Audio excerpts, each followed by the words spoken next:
Hello, dear friends, on this Advent season and the new year for our church. I am reading Matthew 22, verses 1 to 14, the wedding feast.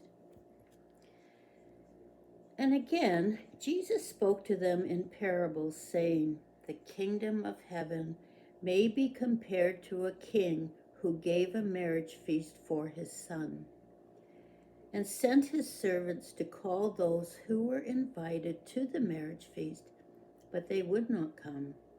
Again he sent other servants, saying, 'Tell those who are invited, behold, I have made ready my dinner.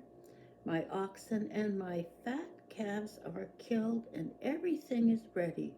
Come to the marriage feast.'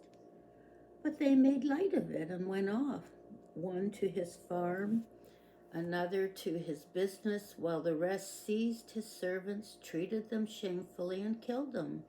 The king was angry, and he sent his troops and destroyed those murderers and burned their city.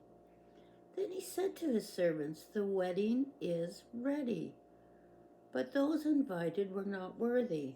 Go therefore to the thoroughfares and invite to the marriage feast as many as you find.' And those servants went out into the streets and gathered all whom they found, both bad and good, to the wedding hall and filled with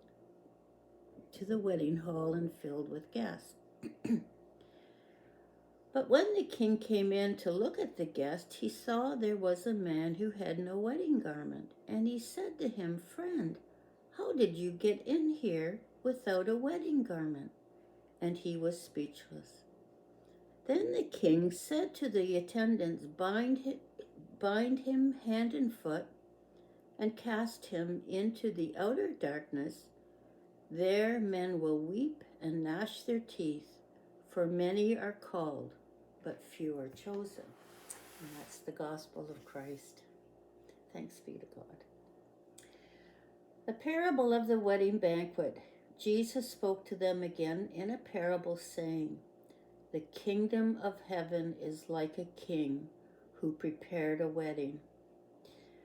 This parable, through metaphor, life and death consequences, insists that we, like Matthew's community, need to live lives that do not just prioritize our faith, but reflect our faith to those around us. The parable reminds us of God's persistent and generous invitation. This lesson is about grace. People don't accept God's gift because money, responsibilities, and relationships often stand in the way. Jesus wants us to know that while the invitation is for everyone, we have to accept the invitation to be with him at the banquet. The moral lesson. It represents the invitation to every person to come to Christ with the reward of eternal salvation. It is a choice we will all make, and our decisions will affect whether we remain at the King's feast for eternity or find ourselves on the outside.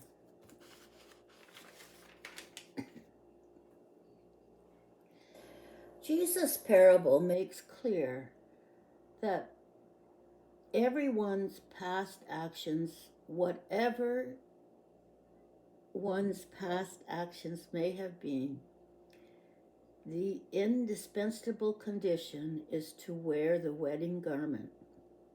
That is, to have our souls clean and a repentant heart, to embrace a way of life to give testimony to love for God and neighbor.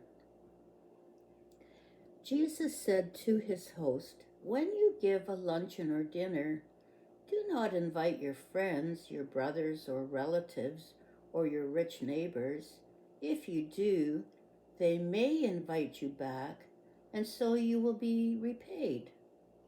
But when you give a banquet, invite the poor, the crippled, the lame, the blind, and you will be blessed." Although they cannot repay you, you will be repaid at the resurrection of the righteous. I would like to close with prayer. May the light of God surround you. May the love of God enfold you. May the power of God protect you. And may the presence of God watch over you.